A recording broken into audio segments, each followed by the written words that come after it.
Nous allons à présent poursuivre notre découverte de l'application Educandi. Nous avons déjà vu comment créer des activités sur base de listes de mots. Nous allons voir maintenant comment faire des paires correspondantes, c'est-à-dire des activités d'appariement. Je vais par exemple travailler sur les pays d'Europe en demandant d'associer le pays avec sa capitale. Je vais créer, et comme vous pouvez l'imaginer, il va falloir chaque fois indiquer les bonnes paires de mots et donc compléter la liste au fur et à mesure.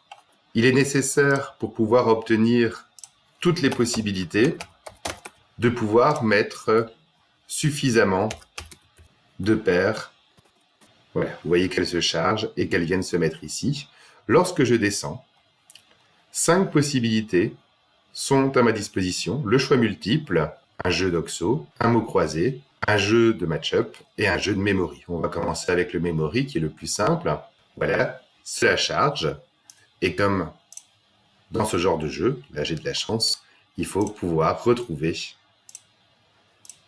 les bonnes cartes.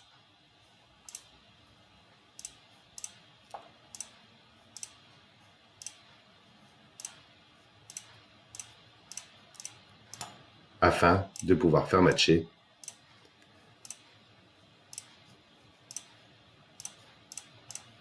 les différentes choses.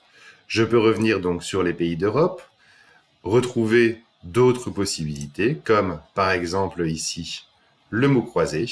Et donc, lorsque je vais cliquer, je vais devoir encoder avec les lettres proposées, comme vous le voyez ici. Nous allons parcourir les autres types d'activités brièvement.